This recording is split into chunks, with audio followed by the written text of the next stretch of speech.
நம்மள சுத்தி இருக்கவங்க ரிலேட்டிவ்ஸ் கூட எனக்கு கைடன்ஸ்க்கு யாருமே கிடையாது. வேலைக்கு போலையா, ஏஜ் ஆகுது இல்ல, ஒரு பவுன் வாங்கி வச்சாலும் வாங்கி வைக்கலாம், நீ எதுக்கு வந்து படிக்க வைக்கிற, ஃப்ளூயண்டாலாம் இங்கிலீஷ் வராது. ஸ்கூல் படிக்கிறப்பெல்லாம் கண்டிப்பா வந்து யூபிஎஸ்சி பத்திலாம் தெரியவே தெரியாது. படிச்சது எல்லாமே எங்க ஊர்ல ஒரு சின்ன ஸ்கூல்ல தான். ஃபர்ஸ்ட் அட்டெம்ப்ட்ல வந்து இன்டர்வியூ வரைக்கும் போயிட்டு என்னால கிளியர் பண்ண முடியல. நீ எந்த லெட்டர் வந்து பப்ளிஷ் ஆகணும்னு நினைச்சு ஆகலன்னு என்ன டக்குன்னு பெரிய ஃபெயிலியர். அதுதான் என்னோட லைஃப்ல ஃபர்ஸ்ட். இனிமேட்டு முடிஞ்சு போனதை யோசிச்சு என்ன பண்ண முடியும். ஸோ எல்லாரும் பண்ற நார்த் இந்தியாவில் இருக்கட்டும், மோஸ்ட்லி எல்லாருமே 12th குரூப்பே அவங்க இப்படி தான் செலக்ட் பண்ணுவாங்க. ஐஏஎஸ் கிளியர் பண்ணியிருக்கா. யூத் பேப்பரின் இனிய வணக்கம். மறக்காம சப்ஸ்கிரைப் பண்ணுங்க, பக்கத்தில் இருக்க பெல் ஐகானை கிளிக் பண்ணுங்க. தேங்க்யூ. என்னோட பேர் பிரியங்கா. யூபிஎஸ்சி சிவில் சர்வீஸ் எக்ஸாமினேஷன்ல கிளியர் பண்ணியிருக்கேன். என்னோட செகண்ட் அட்டெம்ப்ட். ஸோ ஃபர்ஸ்ட் அட்டெம்ப்ட்ல வந்து இன்டர்வியூ வரைக்கும் போயிட்டு என்னால் கிளியர் பண்ண முடியல. அதுக்கப்புறம் ஒரு பெரிய ஃபெயிலியர். அதுதான் என்னோட லைஃப்ல ஃபர்ஸ்ட்டு. அதுலேருந்து நான் மீண்டு வந்தேன்னா அதுக்கு மெயின் ரீசன் என்னோட அம்மா தான். அவ்வளோ மோட்டிவேட் பண்ணாங்க என்ன. ஸோ இந்த அச்சீவ்மெண்ட்டுக்கு நான் அவங்கள தான் ரொம்ப தேங்க் பண்ணிக்கிறேன். எல்லாருக்கும் வணக்கம். இது என் பொண்ணு பிரியங்கா, ஐஏஎஸ் கிளியர் பண்ணியிருக்கா. ரொம்ப சந்தோஷமாக இருக்குது. எனக்கு பார்த்தீங்கன்னா ஐஏஎஸை பற்றி, யூபிஎஸ்சி எக்ஸாமை பற்றி பார்த்தீங்கன்னா காலேஜ் டைமில் தான் தெரியும். எனக்கு அதுக்கு முன்னாடி கைட் பண்ணுறதுக்கு அப்படின்லாம் எதுவும் கிடையாது. கவர்மெண்ட் ஜாப் போகணும் அப்படின்றது மட்டும்தான் என்னோட ஆசையாக இருந்தது. ஏன்னு பார்த்தீங்கன்னா என்னோட அம்மா போஸ்ட் மாஸ்டராக இருந்தாங்க, அப்பா வந்து ஹெல்த் இன்ஸ்பெக்டர். ஸோ ரெண்டு பேருமே சர்வீஸ் செக்டாரில் இருக்கிறதால அவங்க சர்வீஸ் மோட்டிவோட அவங்க ஆஃபீஸில் ஒர்க் பண்ணுறதுலாம் நான் பார்த்துருக்கேன். ஸோ அவங்கள மூலயமா கவர்மெண்ட் ஜாப் போனோம்னா நம்மளால் சொசைட்டிக்கு பெருசாக ஏதாவது செய்ய முடியும் அப்படின்ற மாதிரி ஒரு ஐடியா தான் எனக்கு இருந்துச்சு. எனக்கு ஸ்கூல் படிக்கிறப்பெல்லாம் கண்டிப்பாக வந்து யூபிஎஸ்சியை பற்றிலாம் தெரியவே தெரியாது. ஏன்னா நான் படித்தது எல்லாமே எங்கள் ஊரில் ஒரு சின்ன ஸ்கூலில் தான். அதுக்கப்புறம் காலேஜ் வந்து சரி ஒன்று டாக்டர் போவோம், இன்ஜினியரிங் போவோம். ஸோ டாக்டர் கிடைக்கலன்னு இன்ஜினியரிங் போயாச்சு. இன்ஜினியரிங் தேர்ட் இயரில் தான் ஓகே இப்படிலாம் ஒரு எக்ஸாம் இருக்குது, அதுக்கப்புறம் இதுக்கு ஒரு ஆப்ஷனல் எடுக்கணும் அப்படின்னும் போது தான் நம்ம இன்னும் ஆர்ட்ஸ் எதாவது படிச்சுட்டு வந்திருந்தா நமக்கு ஒரு ஆப்ஷனல் நல்லா இருந்திருக்குமே அப்படின்லாம் தெரிஞ்சது. சரி இனிமேட்டு முடிஞ்சு போனதை யோசிச்சு என்ன பண்ண முடியும் அப்படின்னு சொல்லிட்டு நான் அதுக்கப்புறமா என்னோட சிலபஸை டீகோட் பண்ணி okay political science international relation என்னோட இன்ட்ரெஸ்டட் ஏரியாவாக இருக்குது. பட் ஆனால் எனக்கு சின்ன வயசுலேருந்தே நியூஸ் பேப்பர் படிக்கிற பழக்கம் இருக்குது. அதனால என்னால் ஈஸியாக இந்த எக்ஸாமோட ஒத்து போக முடிஞ்சுது. இந்த எக்ஸாம் படிக்கணும்னு நினைக்கிறவங்க கண்டிப்பாக வந்து உங்களை சுற்றி நடக்கிறத தெரிஞ்சுக்கணும்னா நீங்கள் கண்டிப்பாக நியூஸ் பேப்பர் படிக்கணும். ஸோ அப்படி தான் வந்து ஃபைனல் இயர் அப்போ மனிதநேயமில் வந்துட்டு வீக்கெண்ட் கிளாஸஸ்லாம் போயிட்டு இருந்தேன். அப்போ வந்து ஓரளவுக்கு இதான் எக்ஸாம் பற்றின ஐடியா எல்லாமே கிடச்சிருச்சு. அதுக்கப்புறம் 1 இயர் கோச்சிங் எடுத்துக்கும் போது கம்ப்ளீட்டாக டீகோட் பண்ணியாச்சு. இப்படி தான் எக்ஸாம், இப்பெல்லாம் நம்ம ப்ரிப்பேர் பண்ணணும் அப்படின்னு சொல்லிட்டு. ஸோ அதனால் ஃபர்ஸ்ட் அட்டெம்ப்டில் என்னோட சில மிஸ்டேக்ஸால் தான் நான் கொஷின் நிறைய அட்டன் பண்ணாமல் விட்டேன். அந்த மாதிரி என்னோட சில இன்டர்வியூவில் பார்த்தீங்கன்னா டென்ஷன் ஆகிட்டேன். இந்த மாதிரி என்னோட மிஸ்டேக்ஸால் தான் நான் வந்து மிஸ் பண்ணதே. அதுவும் ஃபியூ மார்க்ஸில் தான் மிஸ் பண்ணேன். அதனால் இது அப்போ ரிசல்ட் வரும்போது இருந்தாலும் நம்பிக்கை இருந்துச்சு கிளியர் பண்ணிவிடுவேன். ஆனால் என்னால் பண்ண முடியல. அப்போ ரொம்ப இதாகிட்டேன். அப்போது என்னை ரொம்ப மோட்டிவேட் பண்ணி ஓகே ஒரு அட்டெம்ப்ட் தானே போச்சு, நீ திரும்ப உன்னோட மிஸ்டேக்லாம் ரெக்டிஃபை பண்ணு அப்படின்னு சொன்னாங்க. ஸோ அதெல்லாம் ரெக்டிஃபை பண்ணி இந்த டைம் அதெல்லாம் என்னன்னு நான் தப்பு பண்ணேன்றதை கண்டுபிடிச்சி மாற்றினதால தான் என்னால் வந்து இவ்வளோ பெரிய அச்சீவ்மெண்ட் பண்ண முடிஞ்சது. நம்ம சவுத் இந்தியாவில் பார்த்தீங்கன்னா இது முக்கியமாக தமிழ்நாட்டில் பார்த்தீங்கன்னா நம்ம +2 முடித்தோடனே ஒன்று மெடிசன் அப்படி இல்லைனா இன்ஜினியரிங். பட் ஆனால் நார்த் இந்தியாவில் இருக்கட்டும் மோஸ்ட்லி எல்லாருமே 12th குரூப்பே அவங்க இப்படி தான் செலக்ட் பண்ணுவாங்க. அவங்க பார்த்தீங்கன்னா ஃபிசிக்ஸ் கெமிஸ்ட்ரி அப்படிலாம் போக மாட்டாங்க. ஹிஸ்ட்ரி, ஜியாகிரஃபி, பொலிட்டிக்கல் சயின்ஸ் இருக்க மாதிரி தான் அவங்களோட 11th 12th குரூப்பே அவங்க செலக்ட் பண்ணுவாங்க. அதே மாதிரி அவங்க கம்ப்ளீட்டாக 11th 12thலேருந்தே ப்ரிப்பேர் பண்ண ஆரம்பிச்சிடுறாங்க. ஸோ இதுதான் அவங்க பார்த்தீங்கன்னா ஃபர்ஸ்ட் அட்டெம்ப்ட்லேயே கிளியரும் பண்ணிவிடுவாங்க. ஒரு ஸ்டூடெண்ட்க்கு ஒரு ஸ்கூல் செலக்ட் பண்ணோன்னா கண்டிப்பாக வந்து வெறும் படிப்பு மட்டும் சொல்லித்தரக்கூடாது. அவங்களுக்கான வேல்யூஸ், அவங்களுக்கு வந்து லாங் டேர்மில் வந்து அவங்கள ஒரு நல்ல ஹியூமன் பீயிங்காக கொண்டு வர மாதிரி, அவங்களுக்கு ஸ்போர்ட்ஸ்லேயும் இம்பார்ட்டன்ஸ் தரணும், அவங்களுக்கு இருக்க க்ரியேட்டிவிட்டி என்ன இருக்குன்றதை கண்டுபிடிக்கிற மாதிரி இருக்கணும். ஸோ வெறும் மார்க்கை மட்டும் இது பண்ணி ஒன்றுமே பண்ண முடியாது இந்த எக்ஸாம். ஏன்னா வந்துட்டு மார்க் மட்டும் இது பண்ணி படித்தவங்களால இந்த எக்ஸாமோட ஸ்ட்ரெஸ்ஸை கண்டிப்பாக தாங்கவே முடியாது. ஏன் அப்படி சொல்கிறேன்னா ஒரு டைம் ஃபெயிலியர் ஆனாலும் அதை தாங்கிறதுக்கான சக்தி கண்டிப்பாக நம்ம கிட்டே இருக்கணும். இது பார்த்தீங்கன்னா ஹோலிஸ்டிக்காக நம்ம எஜுகேஷனை வந்து உள்வாங்கும் போது தான் நம்மளுக்கு அந்த கேப்பபிலிட்டி வரும். ஸோ இந்த மாதிரி ஒரு ஸ்கூல் இருந்துச்சுன்னா கண்டிப்பாக இந்த மாதிரி எக்ஸாமுக்கு அவங்களால ஈஸியாக தயாராக முடியும். இப்போ பேசிக்காக சொல்லணும்னா ஜியாகிரஃபியில் லேட்டிடியூட், லாங்கிடியூட் அப்படின்லாம் படிப்போம். அது நம்ம எக்ஸாம் பாயிண்ட் ஆஃப் வியூவில் 0 டிகிரி 30 டிகிரி அப்படின்ட்டு நம்ம பாட்டு படிச்சுட்டு போயிடுவோம். பட் ஆனால் இதனால் இது எப்படி எர்த்துக்கு இம்பாக்ட் ஆகுது அந்த மாதிரி நம்ம அனலிட்டிக்கலாக படித்தோம்னா இந்த மாதிரி எக்ஸாம் கிளியர் பண்ணுறதுக்கு யூஸ்ஃபுல்லாக இருக்கும். ஸோ பேரண்ட்ஸ் பார்த்தீங்கன்னா மார்க்குன்னு ஸ்ட்ரெஸ் பண்ணாமல் அவங்க அண்டர்ஸ்டாண்ட் பண்ணி படிக்கிறாங்களா அப்படின்னு பண்ணாலே இந்த மாதிரி காம்படிட்டிவ் எக்ஸாமுக்கு ஈஸியாக இருக்கும். நான் என்னோட பர்சனல் எக்ஸ்பீரியன்ஸ்லேருந்து சொல்கிறேன். எனக்கு இன்ஜினியரிங் எடுத்ததால் பார்த்தீங்கன்னா எனக்கு ஆப்ஷனல் வந்து புதுசான ஒரு சப்ஜெக்ட் படிக்க வேண்டியதாக இருந்தது. பட் இன்ஜினியரிங்லேயே சிவில், எலக்ட்ரிக்கல், மெக்கானிக்கல் பார்த்தீங்கன்னா ஆப்ஷனல் சப்ஜெக்டாக இருக்குது. அதில் இன்ட்ரெஸ்ட் இருக்கவங்க அதை படிச்சுட்டு அதை ஆப்ஷனலாக கூட எடுக்கலாம். அப்படி இல்லை எனக்கு நான் கண்டிப்பாக கவர்மெண்ட் எக்ஸாம் தான் போகிறேன்னு நினைக்கிறவங்க history, geography, political science, sociology, psychology இந்த மாதிரி ஆர்ட்ஸ் அண்ட் ஹியூமானிட்டிஸ் சப்ஜெக்ட்ஸ்லாம் நிறையா இருக்குது. ஸோ அதெல்லாம் எடுத்திங்கன்னா யூஸ் ஆகும். பட் இன்ஜினியரிங் இருந்தும் பண்ணலாம். அது வந்து அவங்கவுங்களோட பர்சனல் சாய்ஸ் தான். இப்போ வந்து பார்த்தீங்கன்னா எனக்கு காலேஜ் போனதால தான் இந்த மாதிரி ஒரு எக்ஸாம் இருக்குன்னே தெரிஞ்சுது. ஸோ அந்த மாதிரி இருக்கலாம். ஸோ அவங்கவுங்களோட பர்சனல் இது தான். பட் என்னை பொறுத்த வரைக்கும் ஒரு ஆர்ட்ஸ் பண்ணியிருந்தேன்னா நான் ஈஸியாக இன்னும் ஃபஸ்ட் அட்டம்ப்ட்லேயே இன்னும் நல்லா கிளியர் பண்ணியிருப்பேன். இந்த எக்ஸாம் பொறுத்த வரைக்கும் பார்த்தீங்கன்னா உங்களோட ஹார்ட் ஒர்க் இருக்குது. மொத்தம் UPSC எக்ஸாம் பார்த்தீங்கன்னா கிட்டத்தட்ட 15 லட்சம் பேர் அப்ளை பண்ணுவாங்க ப்ரிலிம்ஸ் லெவலில். அதுக்கப்புறம் ஒரு 10 லட்சம் பேர் ப்ரிலிம்ஸ் எழுதுறாங்க. அதுக்கப்புறம் பார்த்தீங்கன்னா ஒரு 10,000 பேர் தான் மெயின்ஸ்கே செலக்ட் ஆவாங்க. இது பொறுத்த வரைக்கும் பார்த்தீங்கன்னா கன்சிஸ்டண்ட்டான எஃபர்ட் தான் இருக்கணும். நிறைய பேர் ஃபஸ்ட் அட்டெம்ப்ட் நல்லா கஷ்டப்பட்டு படித்து எல்லாம் பண்ணிடுவாங்க. ஃபஸ்ட் அட்டெம்ப்ட் போயிட்டு அவங்களால கிளியர் பண்ண முடியல அப்படின்னா அதோட விட்டுருவாங்க. அடுத்த ப்ரிலிம்ஸ் இன்னும் 1 வருஷம் கழிச்சு தானே, நமக்கு அவ்வளோ டைம் இருக்குல்ல அப்படின்ட்டு அந்த இடத்துல வந்து ஜாலியாக கேஷுவலாக இருக்க ஆரம்பிச்சிருவாங்க. பட் இந்த எக்ஸாமை பொறுத்த வரைக்கும் நீங்கள் கன்சிஸ்டண்ட்டாக, அதாவது தொடர்ந்து முயற்சிக்கிட்டே இருக்கணும். கண்டினியூஸாக பேப்பர் உங்களை சுற்றி நடக்கிறது, இந்தியாவை பற்றி உங்களுக்கு எல்லாமே தெரிஞ்சிருக்கணும். ஏன்னா நீங்கள் அந்த மாதிரி ஒரு முக்கியமான பொறுப்பில் போயிட்டு வேலை செய்ய போகிறீங்க.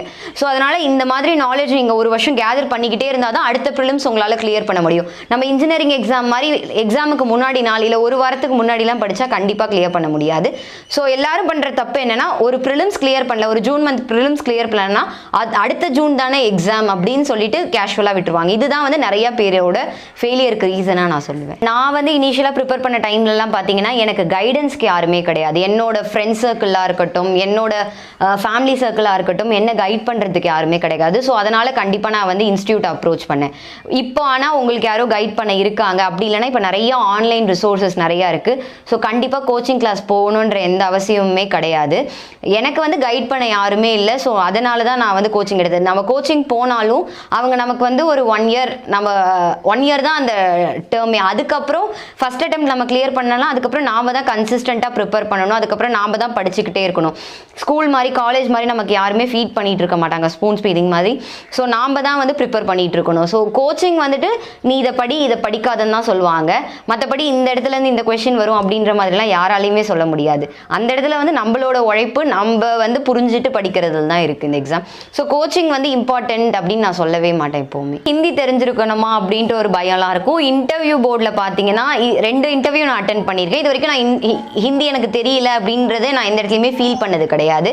அங்கே UPSCலேயும் நம்ம டாக்குமெண்ட் வெரிஃபிகேஷன் அப்போ இருக்கட்டும், ஃப்ரெண்ட்லியாக அங்கே இருக்கிறவங்க எல்லாருமே அசிஸ்ட் பண்ணுவாங்க. அப்படி அவங்களுக்கு ஹிந்தி தெரியலனா நம்ம கூட இருக்கிற இன்டர்வியூ கேண்டிடேட்ஸும் நமக்கு ஹெல்ப் பண்ணுவாங்க. அது மாதிரி இன்டர்வியூ போர்டும் நமக்கு ஹிந்தி தெரிஞ்சிருக்கணும் அப்படின்னு யாருமே இன்சிஸ்ட் பண்ணதே கிடையாது. இங்கிலீஷில் தான் கொஷினே கேட்பாங்க. அந்த இங்கிலீஷ் கொஷினுமே நமக்கு புரியலை அப்படின்னா நம்ம திருப்பி கேட்டோம்னா அவங்க ரிப்பீட் பண்ணுவாங்க, ஃப்ரெண்ட்லியாக தான் இருப்பாங்க. அதே மாதிரி நம்ம இங்கிலீஷும் சரி, நம்ம அப்படியே வந்து ஃபாரினர்ஸ் பேசுகிற அளவுக்கு அந்த ஸ்டாண்டர்ட்லலாம் பேசணும்னு எந்த அவசியமே. இப்போ என் இங்கிலீஷே பார்த்தீங்கன்னா நான் ஃபுல்லாக இங்கே ஒரு சின்ன ஊரில் தான் படித்தேன். அதனால் எனக்கும் வந்து ஃப்ளூயண்ட்டாலாம் இங்கிலீஷ் வராது. பட் என்னோட இங்கிலீஷ் அண்டர்ஸ்டாண்டபிளாக இருக்கணும். நான் என்ன சொல்ல வரேன்றது அவங்களுக்கு தெரிஞ்சால் போதும். மற்றபடி நம்மக்கிட்ட அந்தளவுக்கு ஸ்டாண்டர்ட் இங்கிலீஷ்லாம் எதிர்பார்க்க மாட்டாங்க. பட் ஆனால் உங்களுக்கு பேசிக் இங்கிலீஷ் அண்டர்ஸ்டாண்டிங் இருக்கணும். ஏன்னா கொஷின் பேப்பர் பார்த்தீங்கன்னா இங்கிலீஷ் அண்ட் ஹிந்தியில் தான் இருக்கும். கொஷின் அண்டர்ஸ்டாண்ட் பண்ணிக்கிற அளவுக்கு உங்களுக்கு இங்கிலீஷ் நாலேஜ் இருந்தால் போதும். மற்றபடி நீங்கள் தமிழில் எக்ஸாம் எழுதலாம்னு சொல்லியாச்சு. இன்டர்வியூவும் தமிழில் கொடுக்கலாம். புக்ஸும் பார்த்தீங்கன்னா நம்ம தமிழ்நாடு கவர்மெண்ட்டும் இப்போ நிறையா இது பண்ணுறாங்க. இப்போது அண்ணா லைப்ரரியாக இருக்கட்டும், அப்புறம் தமிழ்நாடு கவர்மெண்ட்டோட all India civil service coaching சென்டர்னு சொல்லிட்டு கிரீன்வேஸ் ரோடில் இருக்குது. அங்கேயும் லைப்ரரியில் நிறைய புக்ஸ் அவைலபிளாக இருக்குது. ஸோ வந்து லாங்குவேஜ் வந்து இங்கே ஒரு பெரிய பேரியராகவே இருக்காது. அதே மாதிரி ஃபினான்ஷியலாக என்னால் கோச்சிங்லாம் போக முடியாதுன்னு நினைக்கிறவங்க தமிழ்நாடு கவர்மெண்ட்டோட ஃபெசிலிட்டி யூஸ் பண்ணிக்கலாம். அங்கே ஃபுட்டு, அக்கமடேஷன் எல்லாமே ஃப்ரீ. நீங்கள் ஒரு என்ட்ரன்ஸ் எக்ஸாம் எழுதி கிளியர் பண்ணணுமானா அங்கே புக்ஸும் அவ்வளோ அவைலபிளாக இருக்குது. ஸோ கண்டிப்பாக கஷ்டப்படுற ஃபேமிலிஸ் எல்லாமே இங்கேருந்து பெனிஃபிட் பண்ணிக்கலாம். நான் சொன்ன all India civil service coaching centre, அது பார்த்தீங்கன்னா எப்பயுமே நியூஸ் பேப்பரில் அட்வர்டைஸ்மெண்ட் கொடுப்பாங்க எப்போ என்ட்ரன்ஸ் எக்ஸாம் வைக்கிறாங்க. அதே மாதிரி ப்ரிலிம்ஸ் முடிஞ்சதுக்கப்புறம் அட்வர்டைஸ்மெண்ட் கொடுப்பாங்க, இந்த மாதிரி மெயின்ஸ்க்கு நீங்கள் ஸ்டே அவைல் பண்ணிக்கலாம் அப்படின்னு சொல்லிட்டு. ப்ளஸ் பார்த்தீங்கன்னா all India civil service coaching சென்டர்னே வெப்சைட் இருக்குது. அதை ரெகுலராக அப்டேட் பண்ணிக்கிட்டே இருப்பாங்க, நீங்கள் செக் பண்ணிக்கலாம். 6 months அக்கமடேஷன் கொடுப்பாங்க ப்ரிலிம்ஸ் வரைக்கும். ப்ரிலிம்ஸ் முடிஞ்சதுக்கப்புறமா ப்ரிலிம்ஸ் கிளியர் பண்ணவங்களுக்காக அக்கமடேஷன் தருவாங்க. அது மட்டும் இல்லாமல் நமக்கு மந்த்லி ஸ்டைஃபண்ட் தருவாங்க. நம்ம ப்ரிலிம்ஸ் கிளியர் பண்ணிவிட்டு அந்த ப்ரிலிம்ஸ் டு மெயின்ஸ் ஸ்டே பண்ணுற டைமில் நமக்கு மந்த்லி 3000 ஸ்டைஃபண்ட் வேறு தருவாங்க. ஃபுட், அக்கமடேஷன், புக்ஸ் எல்லாமே ஃப்ரீயாக இருக்கும். அது மட்டும் இல்லாமல் நம்ம அதுக்கப்புறம் மெயின்ஸ் கிளியர் பண்ணிட்டோம்னா டெல்லிக்கு போகிறதுக்கு அவங்க ட்ராவல் அலவன்ஸ் தருவாங்க. ப்ளஸ் வந்து தமிழ்நாடு ஹவுஸ்ன்னு சொல்லிட்டு டெல்லியில் இருக்கும், அங்கே வந்து நமக்கு கன்செஷனல் ரேட்டில் தங்குறதுக்கு எல்லாமே தருவாங்க. அதுக்கப்புறம் பார்த்தீங்கன்னா all India civil service coaching சென்டரில் நம்ம இன்டர்வியூ ப்ரிப்பேர் பண்ணுறதுக்கு நம்ம தமிழ்நாடு கேடர் IAS எல்லாருமே ஆஃபீஸர்ஸ் எல்லாருமே நம்மளை கைட் பண்ணுவாங்க. இன்டர்வியூ பார்த்தீங்கன்னா நம்ம என்ன தான் ப்ரிப்பேர் பண்ணிட்டு போனாலும் அங்கே வந்து அது வேறு லைனில் போகும். ஆக்சுவலி ஒரு கொஷின் என்ன இன்டர்வியூவில் வந்து இதெல்லாம் கேட்பாங்களா அப்படின்ற மாதிரி இருந்துச்சுன்னா நான் வந்து லெட்டர்ஸ் டு த எடிட்டர் அப்படி ஹாபி போட்டிருந்தேன். சரி நம்ம வந்து இவங்க வந்து நம்மளை வந்து என்ன லெட்டர் பப்ளிஷ் ஆச்சு கேட்பாங்கன்ட்டு நான் ஃபுல்லாக என்டையராக ப்ரிப்பேர் பண்ணிட்டு போயிருந்தேன். அவங்க என்ன கேட்டது, நீ எந்த லெட்டர் வந்து பப்ளிஷ் ஆகணும்னு நினச்சி ஆகலைன்னு என்ன டக்குன்னு கேட்டுட்டாங்க. அது அடுத்து பார்த்தீங்கன்னா நான் வந்து இந்த மாதிரி TNPSC ஸ்கேம் அதை பற்றிலாம் பேசிகிட்டு இருந்தேன். அந்த இன்டர்வியூவில் அந்த மாதிரி பேச்செல்லாம் வந்துச்சு. வரும்போது நீ எல்லாருமே கவர்மெண்ட் ஜாபுக்கு ஆசைப்படுறாங்கன்னு சொல்கிறல்ல, நீனும் வந்து கவர்மெண்ட் ஜாபுக்காக தானே உட்காந்துருக்க அப்படின்ற மாதிரி எனக்கு கேட்டாங்க. உடனே நான் என்னோட பொட்டென்ஷியலை யூஸ் பண்ணி தான் சார் நான் பண்ணணும்னு நினைக்கிறேன், இல்லீகல் மீன்ஸில் நான் போகணும்னு நினைக்கல. அப்படி எனக்கு இந்த வேலை கிடைக்கலனாலும் எனக்கு வந்து பிஸ்னஸ் மாடல் இருக்குது அப்படின்னு சொன்ன உடனே நான் உனக்கு ஒரு 20 லட்சம் தரேன், உன்னோட பிஸ்னஸ் மாடல் எனக்கு எக்ஸ்பிளைன் பண்ணு அப்படின்ட்டு பேப்பர் பென் எடுத்து எக்ஸ்பிளைன் பண்ண சொன்னாங்க. ஸோ நான் வந்து பண்ருட்டியிலேருந்து வந்ததால் நான் இங்கே இருக்க பலாப்பழத்தை வச்சு ஏதாவது வேல்யூ அடிஷன் பண்ணணும்னு என்னோட ஐடியா. ஸோ அதை அவங்களுக்கு எல்லாருக்கும் எக்ஸ்பிளைன் பண்ண உடனே அவங்களுக்கு ரொம்ப பிடிச்சிருச்சு. ஸோ இந்த மாதிரி பிஸ்னஸ் மாடல்லாம் எக்ஸ்பிளைன் பண்ண சொல்லுவாங்கலாம் நான் எக்ஸ்பெக்ட் பண்ணிகிட்டே போல. பட் ஆனால் நான் இதை பற்றி ரிசர்ச்லாம் பண்ணிட்டு இதுக்கு ப்ரிப்பேரும் பண்ணல, இன்டர்வியூவில் இதெல்லாம் கேட்பாங்க அப்படின்னு சொல்லிட்டு. பட் ஆனால் நான் அதுக்கான வேலைகள் நான் செஞ்சுட்டு இருந்ததால் என்னால் அந்த இடத்துல போய் ஈஸியாக எக்ஸ்பிளைன் பண்ண முடிஞ்சது. அப்போ வந்து நம்ம என்ன பண்ணியிருக்கணும்னா நம்மளை பற்றி எதுவுமே இங்கே பொய் சொல்லியிருக்கக்கூடாது. உண்மையை பொய் சொல்லி மாட்டிட்டோன்னு தெரிஞ்சதுன்னா அவ்வளோதான், நமக்கு மார்க் வராது. ஸோ வந்து நேர்மையாக நீங்கள் எக்ஸ்பீரியன்ஸ் பண்ணதை உங்கள் லைஃப் எக்ஸ்பீரியன்ஸ் அங்கே நல்லா தெளிவாக சொன்னாலே நமக்கு வந்து நல்ல மார்க் கிடைக்கும். நான் சொன்ன மாதிரி தான் இப்போ நான் இந்த மாதிரி பிஸ்னஸ் மாடல் வச்சிருக்கேன் அப்படின்னு நான் எக்ஸ்பிளைன் பண்ணேன். ஆக்சுவலி நான் அதுக்கான வேலைகள் நான் அக்ரிகல்ச்சர் யூனிவர்சிட்டியில் போய் அதை பற்றிலாம் நான் கேட்டிருந்தேன். ஸோ அதனால என்னால் ஈஸியாக நான் ப்ரிப்பரே பண்ணிட்டு போகலனாலும் என்னால் அந்த உண்மையாக அந்த டைமில் வந்து பதட்டப்படாமல் சொல்ல முடிஞ்சது. நம்ம பொய் சொல்ல போய் அந்த இடத்துல மாட்டிக்க கூடாது. ஸோ வந்து நம்ம என்ன பண்ணுறோமோ அதை எக்ஸ்பிரஸ் பண்ணாலே போதும். நாம் இதுதான் காமிச்சா போதும், நான் இதை அச்சீவ் பண்ணியிருக்கேன், நான் IITயில் படிச்சிருக்கேன் அப்படிலாம் பொய் சொல்லணும், இல்லை நான் கோல்டு மெடல் அப்படின்லாம் சொல்லணும்னே அவசியம் கிடையாது. நம்ம என்னதான் ஒரு விவசாய குடும்பத்துலேருந்து வந்திருக்கேன்னு நம்ம அந்த இடத்துல போய் சொன்னாலும் அவங்க வந்து உங்கள் விவசாயத்தோட எக்ஸ்பீரியன்ஸை கேட்பாங்க. ஸோ அந்த இடத்துல நீங்கள் வந்து உண்மையாக நீங்கள் இதெல்லாம் பண்ணியிருக்கீங்க அப்படின்னு சொன்னாலே அவங்க கண்டிப்பாக இம்ப்ரெஸ் ஆவாங்க. அவங்கள இம்ப்ரெஸ் பண்ணுறதுக்காக நம்ம எதுவும் பொய் சொல்லணும்னு அவசியம் கிடையாது. உண்மையாக இருக்கணும் அப்படின்னு அடிக்கடி சொல்லிகிட்டே இருப்பேன். அதை அப்படியே அவள் பிடிச்சிக்கிட்டா அப்படியே ஃபாலோ பண்ணுவாள். அதே மாதிரி யாரை பார்த்தும் வந்து அவங்கள மாதிரி இருக்கணும் இவங்கள மாதிரி இருக்கணுன்ற ஆசைலாம் படமாட்டா. நமக்கு என்ன தனித்திறமை இருக்கோ, நம்மக்கிட்ட என்ன திறமை இருக்கோ அதை வந்து நம்ம கரெக்டாக புரிஞ்சுக்கிட்டு அந்த வழியில் நம்ம போனோம்னா கண்டிப்பாக ஜெயிக்கலாம் பாப்பா அப்படின்னு தான் நான் சொல்லுவேன். அதையும் அவள் அப்படியே பிடிச்சிக்கிட்டா. வந்தப்போ பார்த்தீங்கன்னா அப்பாவும் வேலைக்கு போயிட்டாங்க, அம்மாவும் வேலைக்கு போயிட்டாங்க, தம்பி மட்டும் தான் வீட்டில் இருந்தான். அவன் வந்து நிஜமாவே ரிசல்ட் தான் வந்துருச்சா அப்படின்ட்டு அவன் கேட்டான். அம்மாவுக்கு ஃபோன் பண்ணி சொன்னோடனே நல்லா பார்த்துட்டல அப்படின்ற மாதிரி தான் இருந்துச்சு. பட் ஆனால் அதுக்கப்புறமா அவங்க வீட்டுக்கு ஈவினிங் வந்த உடனே அப்படியே ஒரு கட்டி பிடிச்சிட்டு ஒரே அழுகை தான். இவ்வளோ நாள் பட்ட கஷ்டம் எல்லாமே தீந்துருச்சு. இன்னமேட்டு நம்ம இவ்வளோ நாள் வந்து என்ன சொல்கிறது, நாம் ஏதாவது ஒன்று போய் சொன்னோன்னா நீ என்ன சொல்கிறதுக்கு அப்படின்ற மாதிரி கேட்பாங்க. இப்போ நான் போயிட்டு நான் ஒரு ரெஸ்பான்சிபிள் பொசிஷனில் இருந்துக்கிட்டு என்னால் நீங்கள் இதெல்லாம் மாற்றி செய்யுங்களேன் அப்படின்ட்டு என்னால் போய் கேட்க முடியும். எல்லாத்துலேயுமே முன்னாடி நின்று எதாக இருந்தாலும் தைரியமாக ஃபேஸ் பண்ணுவாள், நேர்மையாக இருப்பாள். எப்பயும் என்னால் முடியும் அப்படின்னு ஒரு தன்னம்பிக்கையோடு இருப்பாள். ரிசல்ட் பார்க்கவே பயமாக இருந்தது. எல்லார்கிட்டையும் நம்பர் கொடுத்து வச்சுருந்தேன். பட் ஆனால் கடைசியில் என் ரிசல்ட்டை நானே தான் பார்த்தேன். என் நம்பரை போட்டுட்டு PDF போட்ட உடனே சர்ச் பண்ண உடனே 68 வந்து நின்றுச்சு. எனக்கு ஏதாவது ஒரு ரேங்க் வந்துடும் கண்டிப்பாக தெரியும். பட் ஆனால் 68 வந்து அன்எக்ஸ்பெக்டட். அப்போ ஆனால் அந்த டைமில் என்ன தோணுச்சுன்னா, நம்ம 3 வருஷம் எவ்வளோ ஹார்ட் ஒர்க் போட்டோம், கொஞ்சம் நிறையாலாம் சாக்ரிஃபைஸ் பண்ணியிருக்கேன், அதுக்கான பலன் தான் இது. அதே மாதிரி என் அம்மா வந்து எனக்கு இவ்வளோ தூரம் எல்லாரையும் எதிர்த்து எனக்கு இவ்வளோ சப்போர்ட் பண்ணியிருக்காங்க, அவங்களுக்கு இந்த டைமில் வந்து நான் ஒரு நன்றி கடன் மாதிரி திருப்பி செஞ்சுட்டேன், அந்த மாதிரி தோணுச்சு. ரெண்டாவது பார்த்தீங்கன்னா நம்ம இனிமேட்டு ஒரு பெரிய ரெஸ்பான்சிபிலிட்டி நம்ம கிட்ட இருக்குது, அதை கண்டிப்பாக நம்ம ஒழுங்காக ஃபுல்ஃபில் பண்ணணும், அந்த மாதிரியும் இருந்தது. அடுத்து பார்த்தீங்கன்னா இந்த ஒரு சின்ன ஊர்லேருந்து வந்திருக்கோம், என்னோட சக்ஸஸ் பார்த்தீங்கன்னா எல்லாருக்கும் ஒரு இன்ஸ்பைரிங்காக இருக்கும், இன்னும் நம்ம ஊரில் இருந்தும் நிறைய பேர் வருவாங்க அப்படின்ற மாதிரி எனக்கு தோணுச்சு. ஸ்கூல் படிக்கும்போதுலேருந்தே சரி, எப்பயுமே வந்து ஸ்ட்ரெஸ் பண்ணிக்கிட்டே இருக்க மாட்டோம், அவ்வளோவே படிப்பா. நீ எப்போ பார்த்தாலும் படிச்சுக்கிட்டே இருக்கணும்னு சொல்ல மாட்டோம். முடிஞ்ச வரைக்கும் எக்ஸாம் டைம்லாம் வந்துச்சுன்னா அந்த டைமில் நாங்கள் டிவி பார்க்குறது, ரேடியோ போடுறது அதெல்லாம் கண்டிப்பாக நிறுத்திடுவோம். எப்பயுமே கட்டாயப்படுத்த மாட்டோம். உன்னால் முடியும் பாப்பா, நீ செய், உன்னால் கண்டிப்பாக முடியும் அப்படின்னு சொன்னாலே போதும், அவ்வளோவே வந்து படிக்க ஆரம்பிச்சிருவா. நானும் ஒர்க் பண்ணுறதுனால நான் பெருசாக அவளுக்கு ரொம்ப கூட இருந்து படிப்புக்கு ரொம்ப சப்போர்ட் பண்ணலாம் சொல்ல முடியாது. உன்னால் முடியும் பாப்பா, அந்த மோட்டிவேஷன் கண்டிப்பாக நான் பண்ணுவேன். மற்றபடி எங்களால் என்ன உதவி பண்ண முடியுமோ, நைட்டில் ஒரு டீ போட்டு தர்றது, டிவி பார்க்காம இருக்கிறது, அந்த மாதிரியான ஹெல்ப்பெல்லாம் கண்டிப்பாக பண்ணுவோம். அவங்க அப்பாவும் பண்ணுவார், நானும் பண்ணுவேன். ஸோ இந்த எக்ஸாம் பொறுத்த வரைக்கும் நம்மளை சுற்றி இருக்கவங்க ரிலேட்டிவ்ஸ் கூட கிரிட்டிசைஸ் பண்ணிடலாம். பட் அப்பா அம்மாவோட சப்போர்ட் இல்லாமல் இந்த எக்ஸாம் எதுவுமே பண்ண முடியாது.